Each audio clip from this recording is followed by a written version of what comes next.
ഏവർക്കും നമ്മുടെ പുതിയൊരു വീഡിയോയിലേക്ക് സ്വാഗതം. ഇന്നത്തെ നമ്മുടെ വീഡിയോ നമുക്ക് സ്വന്തമായിട്ട് എങ്ങനെ ഒരു ഇൻവെർട്ടർ നിർമ്മിക്കാം എന്നതിനെക്കുറിച്ചാണ്. ഞാൻ നിങ്ങൾക്കിതിൻ്റെ സർക്യൂട്ടുകൾ ഇവിടെ വിവരിച്ച് തരുന്നതാണ്. അത് കണ്ട് നിങ്ങൾ സ്വന്തമായിട്ടൊരു ഇൻവെർട്ടർ നിർമ്മിക്കുമെന്ന് ഞാൻ പ്രതീക്ഷിക്കുന്നു. ഇനി നമുക്ക് അത് കണ്ട് മനസ്സിലാക്കാം. നമുക്ക് ഇതിനാവശ്യമായ സാധനങ്ങളുടെ പേരുകൾ ഒന്ന് മനസ്സിലാക്കാം. ഇതിനെയാണ് മോസ്ഫെറ്റ് എന്ന് പറയുന്നത്. ഇങ്ങനെ ഇരിക്കും മോസ്ഫെറ്റ്. ഇതുപോലെ റെഗുലേറ്ററുണ്ട്.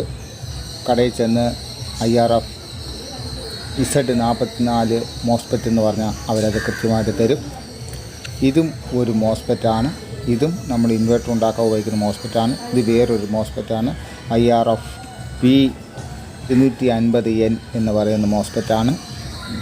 അത് കഴിഞ്ഞ് നമുക്ക് വേണ്ടത് റെസിസ്റ്റർ എന്ന് പറയുന്ന ഒരു ഉപകരണമാണ്. അതിതാണ്. ഇങ്ങനെ ഇരിക്കും ഉപകരണം. അത് നമുക്ക് 4 എണ്ണം വേണം. 4 എണ്ണവും 2 എണ്ണം ഒരേ വാല്യൂവും മറ്റ് 2 എണ്ണം വേറെ വാല്യൂവാണ്. അത് എന്താണെന്ന് പിന്നെ പറഞ്ഞുതരാം. അത് കഴിഞ്ഞാൽ നമുക്ക് ഇതാണ് വേണ്ടത്. ഇതിൻ്റെ പേര് ട്രാൻസ്ഫോമർ എന്ന് പറയും. നമുക്ക് ട്രാൻസ്ഫോമർ വേണ്ടത് 12012 എന്ന വിധത്തിലുള്ള ട്രാൻസ്ഫോമറാണ് വേണ്ടത്.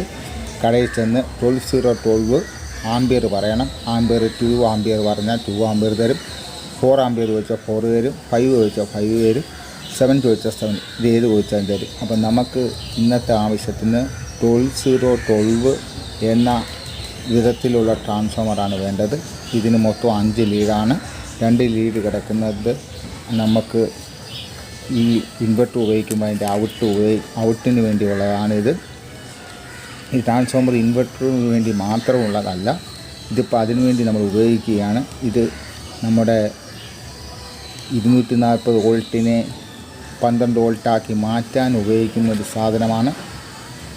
ഇത് അതിനുവേണ്ടി ഉപയോഗിക്കുന്ന ട്രാൻസ്ഫോമറാണ്. ഇത് നമ്മൾ ഇൻവെർട്ടറിനായിട്ടും ഇത് ഉപയോഗിക്കാം. അപ്പം ഇങ്ങനെയുള്ള ഈ ട്രാൻസ്ഫോമർ ചോദിച്ച് വാങ്ങിക്കണം.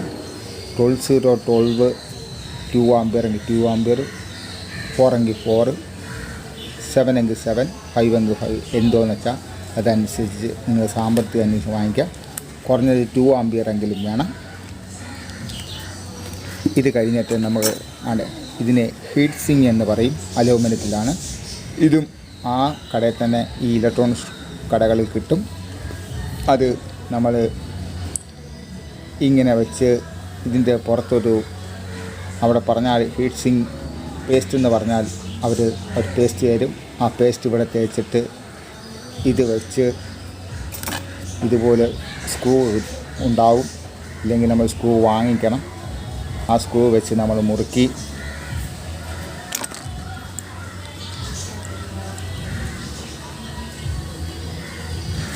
ഇത്തരത്തിൽ നന്നായി മുറുക്കണം.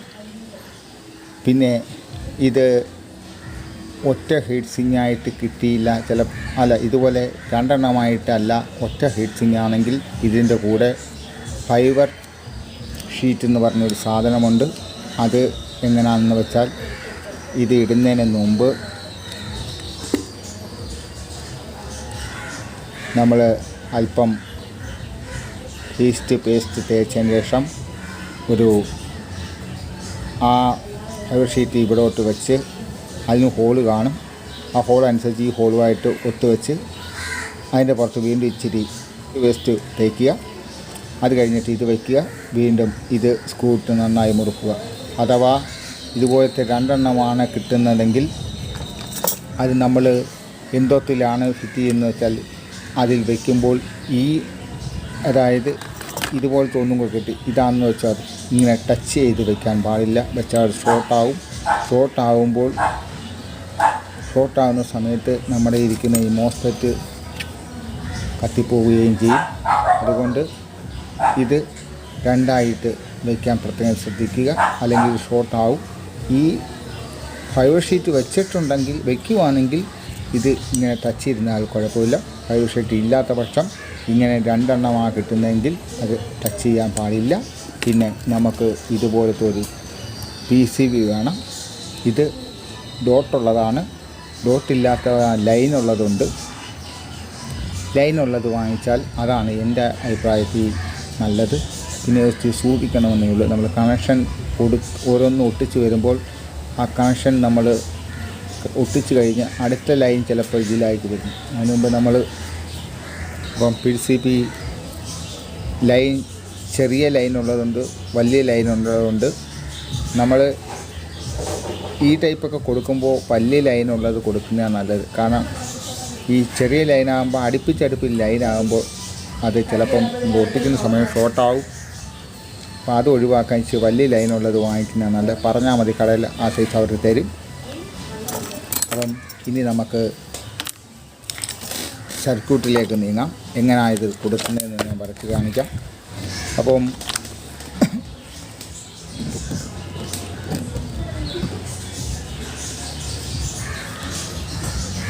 ഈ ഒന്നാമത്തെ മോസ്ഫെറ്റിൻ്റെ ഈ ഒൻകയുടെ ഒരു കാല് ഒന്നാമത്തെ മോസ്ഫെറ്റിൻ്റെ ഒന്നാമത്തെ കാല് കൊടുക്കുന്നു. ഈ ഒന്നാമത്തെ മോസ്ഫെറ്റിൻ്റെ ഒന്നാമത്തെ കാല് കൊടുത്ത റെസിസ്റ്ററിൻ്റെ അടുത്ത കാല് ഒന്നാമത്തെ മോസ്ഫെറ്റിൻ്റെ മൂന്നാമത്തെ കാല് കൊടുക്കുന്നു. ഒന്നാമത്തെ കാലിത്, രണ്ടാമത്തേത്, മൂന്നാമത്തേത്. ഇതിന് DGS ഇങ്ങനെ 3 ഭാഗങ്ങളുണ്ട്. ഡി കൊണ്ട് ഉദ്ദേശിക്കുന്നത് ഡ്രെയിൻ എന്നും, GA ഗേറ്റ് എന്നും, എസിനെ സോഴ്സ് എന്നുമാണ് സൂചിപ്പിക്കുന്നത്. അപ്പോൾ ഒന്നാമത്തെ ഒൻകെ റെസിസ്റ്റർ ഒന്നാമത്തെ മോസ്ഫെറ്റിൻ്റെ ഒന്നാമത്തെ കാലിൽ കൊടുത്തു. ഒരു റെസിസ്റ്ററിൻ്റെ ഒരു കാല് ഒന്നാമത്തെ ഇതിൽ കൊടുത്തു. ആ ഒൻകയുടെ അടുത്ത കാല് ഒന്നാമത്തെ മോസ്ഫെറ്റിൻ്റെ മൂന്നാമത്തെ കാലിൽ കൊടുത്തു. അത് കഴിഞ്ഞിട്ട് അടുത്ത ഒൻകയുണ്ട്. അതും ഈ പറഞ്ഞതുപോലെ തന്നെ ഒൻകയുടെ ഒരു കാല് രണ്ടാമത്തെ മോസ്ഫെറ്റിൻ്റെ ഒന്നാമത്തെ കാലിൽ കൊടുക്കുന്നു. ആ ഒന്നാമത്തെ കാലിൽ കൊടുത്ത റെസിസ്റ്ററിൻ്റെ അടുത്ത കാല് രണ്ടാമത്തെ മോസ്ഫെറ്റിൻ്റെ മൂന്നാമത്തെ കാലും കൊടുക്കുന്നു. മനസ്സിലായല്ലോ? അതെ, ഒന്നാമത്തെ മോസ്ഫെറ്റിൻ്റെ ഒന്നാമത്തെ കാലിൽ ഒൻകയുടെ ഒരു കാല് കൊടുക്കുന്നു. ആ ഒൻകയുടെ അടുത്ത റെസിസ്റ്ററിന് അടുത്ത കാല് ഒന്നാമത്തെ മോസ്ഫെറ്റിൻ്റെ മൂന്നാമത്തെ കാലിലും കൊടുത്തു. മനസ്സിലായല്ലോ? അത് കഴിഞ്ഞിട്ട് അടുത്ത ഒൻകെ രണ്ടാമത്തെ മോസ്ഫെറ്റിൻ്റെ ആദ്യത്തെ കാലിലും അതിൻ്റെ അടുത്ത കാല് രണ്ടാമത്തെ മോസ്ഫെറ്റിൻ്റെ മൂന്നാമത്തെ കാലും കൊടുത്തു. ഇനി നമുക്ക് 2.2K എന്ന് പറഞ്ഞ 2 റെസിസ്റ്ററുണ്ട്. അപ്പം 2.2Kയുടെ ആ ഒരു കാല് നമ്മുടെ ഒന്നാമത്തെ മോസ്ഫെറ്റിൻ്റെ ഒന്നാമത്തെ കാല് കൊടുക്കുന്നു. ഒന്നാമത്തെ കാല് കൊടുത്ത 2.2Kയുടെ അടുത്ത കാല് നമ്മൾ രണ്ടാമത്തെ മോസ്ഫെറ്റിൻ്റെ രണ്ടാമത്തെ കാലിൽ കൊടുക്കുന്നു. മനസ്സിലായോ? 2.2K എന്ന റെസിസ്റ്റർ ഒന്നാമത്തെ മോസ്ഫെറ്റിൻ്റെ ഒന്നാമത്തെ കാലിൽ ഒരു കാല് കൊടുത്തു. അതിൻ്റെ 2.2Kയുടെ രണ്ടാമത്തെ കാല് എന്ന് പറയുന്ന അടുത്ത കാല് എന്ന് പറയുന്നത് രണ്ടാമത്തെ മോസ്ഫെറ്റിൻ്റെ നടുക്ക് കൊടുത്തു. മനസ്സിലായോ? ഇനി അടുത്ത ഒരു 2Kയും കൂടുണ്ട്. അതിതാണ്. അത് നമ്മുടെ ഒന്നാമത്തെ മോസ്ഫെറ്റിൻ്റെ രണ്ടാമത്തെ കാലിൽ കൊടുക്കുന്നു.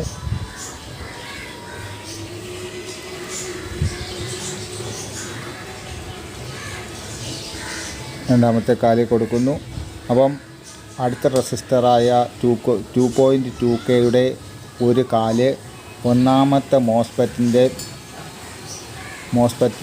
രണ്ടാമത്തെ കാലിൽ കൊടുത്തു.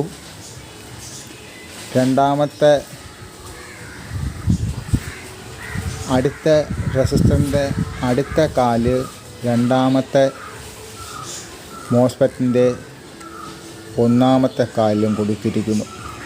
ഇതാണ് സർക്യൂട്ട്. ഒന്നും കൂടെ പറഞ്ഞു തരാം.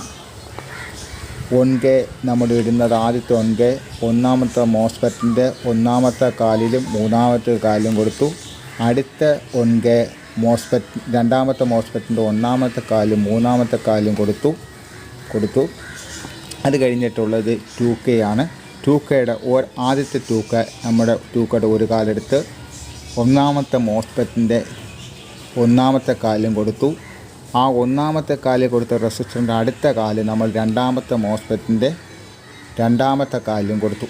ഇനി അടുത്തുള്ള 2.2K ഒന്നാമത്തെ മോസ്ഫെറ്റിൻ്റെ രണ്ടാമത്തെ കാലിലും കൊടുത്തു. അതിൻ്റെ അടുത്ത കാല് നമ്മൾ രണ്ടാമത്തെ മോസ്ഫെറ്റിൻ്റെ ഒന്നാമത്തെ കാലിലും കൊടുത്തു. സംഭവം മനസ്സിലായല്ലോ? ഇങ്ങനെയാണ് ചിത്രം. ഇത് നിങ്ങൾ 2-3 ദിവസം വട്ടം മനസ്സിലാവാത്തവർ ഈ വീഡിയോ കണ്ട് മനസ്സിലാക്കുക. അത് കഴിഞ്ഞിട്ട് ഒന്നാമത്തെ മോസ്ഫെറ്റിൻ്റെ മൂന്നാമത്തെ കാലും രണ്ടാമത്തെ മോസ്ഫെറ്റിൻ്റെ മൂന്നാമത്തെ കാലും കൂടെ ബന്ധിപ്പിക്കുക, ഷോർട്ട് ചെയ്യുക അല്ലെങ്കിൽ ലിങ്ക് ചെയ്യുക. ഇതാണ് നമ്മൾ കൊടുക്കുന്ന ബാറ്ററി കൊടുക്കുന്ന നെഗറ്റീവ്. ബാറ്ററി കൊടുക്കുന്ന നെഗറ്റീവ് മനസ്സിലായോ? അത് കഴിഞ്ഞിട്ട് ഇനി നമ്മൾ കൊടുക്കാൻ പോകുന്നത് ട്രാൻസ്ഫോമറിൽ 3 ലീഡുണ്ട്. അതിൽ നമുക്ക് 1, 3, 2 ഇങ്ങനെ തിരിക്കാം. 1, 2, 3 തിരിക്കാം. അപ്പം ഇതാണ് 1, 2, 3 എന്ന് പറയുന്നത് ട്രാൻസ്ഫോമർ. 1, 2, 3 വ്യക്തമായിട്ട് കാണണ്ടേ? അപ്പോൾ 1, 2 എന്ന് പറയുന്നത് നടുക്കലത്തെ വയറാണ്. 3 എന്ന് പറയുന്നത് അറ്റത്തെ. ആദ്യത്തെ വയറെന്ന് പറഞ്ഞാൽ തുടക്കത്തെ വയർ, പിന്നെ 2 എന്ന് പറയുന്നത് നടുക്കലത്തെ വയർ, 3 എന്ന് പറഞ്ഞാൽ അറ്റത്തെ വയർ. അപ്പോൾ ആദ്യത്തെ വയറെന്ന് പറയുന്നത് ഇതാണ്. ഇത് നമ്മൾ ആദ്യത്തെ വയറ് നമ്മുടെ ഒന്നാമത്തെ മോസ്ഫെറ്റിൻ്റെ രണ്ടാമത്തെ കാലിൽ കൊടുക്കുന്നു.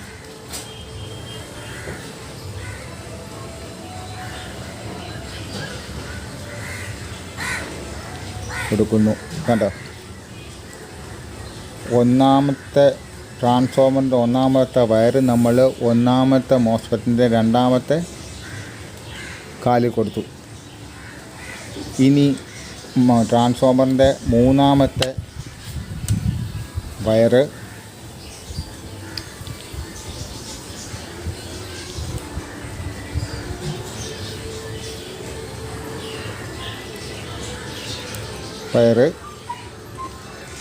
നമ്മുടെ രണ്ടാമത്തെ മോസ്ഫെറ്റിൻ്റെ രണ്ടാമത്തെ കാലിൽ കൊടുക്കുന്നു. ഇത് കൊടുത്തു. മനസ്സിലായോ? ട്രാൻസ്ഫോമറിൻ്റെ ഒന്നാമത്തെ കാല് കൊണ്ടുവന്ന് ഒന്നാമത്തെ മോസ്ഫെറ്റിൻ്റെ രണ്ടാമത്തെ കാലിലും കൊടുത്തു. ട്രാൻസ്ഫോമറിൻ്റെ മൂന്നാമത്തെ കാല് എന്ന് പറയുന്നത് നമ്മുടെ രണ്ടാമത്തെ മോസ്ഫെറ്റിൻ്റെ രണ്ടാമത്തെ കാലിലും കൊടുത്തു. ഇത്ര മനസ്സിലായെന്ന് തോന്നുന്നു.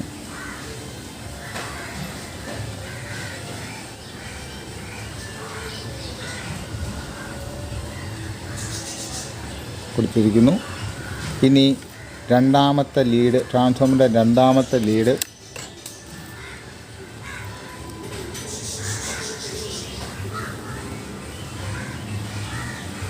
നമ്മൾ ബാറ്ററിയുടെ ഇതാണ് രണ്ടാമത്തെ ലീഡ്.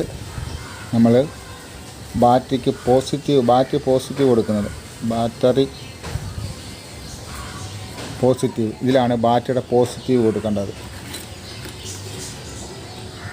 ഇനി ട്രാൻസ്ഫോമറിലുള്ള ഈ 2 ലീഡ്, അതായത് ഈ 2 ലീഡ്, ഈ 2 ലീഡിലാണ് നമ്മൾ ബൾബ് കൊടുക്കുന്നത്.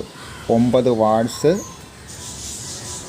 ബൾബ് കൊടുക്കുന്നത് ഇതിലാണ് ഔട്ട് ചെയ്യുന്നത്. ഇത് വേണം കൊടുക്കാൻ. ഹോൾഡർക്ക് വേണം നമ്മൾ ഇത് ബൾബ് കൊടുക്കാൻ. ഇതിലൊന്നും കയറി പിടിക്കല്ലേ, ബാറ്ററി കൊടുത്തുകൊണ്ട് കറണ്ട് അടിക്കും. അപ്പം സർക്യൂട്ട് നിങ്ങൾക്ക് മനസ്സിലായെന്ന് ഞാൻ വിചാരിക്കുന്നു. മനസ്സിലാവാത്തവർ പലവട്ടം ഇത് വീഡിയോ കണ്ട് മനസ്സിലാക്കുക. ഇനി അടുത്ത വീഡിയോയിൽ ഞാൻ ഈ ഇൻവെർട്ടർ ചെയ്ത് കാണിക്കാം. ഇത് നിങ്ങൾക്ക് നല്ല സർക്യൂട്ടാണ്.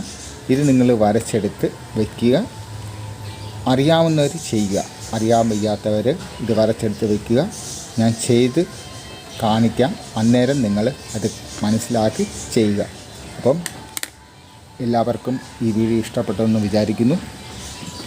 ആദ്യമായിട്ട് ആരെങ്കിലും നമ്മുടെ വീഡിയോ കാണുന്നവരുണ്ടെങ്കിൽ ദയവായി ഒന്ന് സബ്സ്ക്രൈബ് ചെയ്യുക. നിങ്ങൾക്ക് എൻ്റെ വീഡിയോ ഇഷ്ടപ്പെട്ടുണ്ടെങ്കിൽ മറ്റുള്ളവർക്കൊന്ന് പങ്കിട്ട് കൊടുക്കുക. അപ്പോൾ അടുത്ത വീഡിയോ വരുന്നവരെ എല്ലാവർക്കും നമസ്കാരം.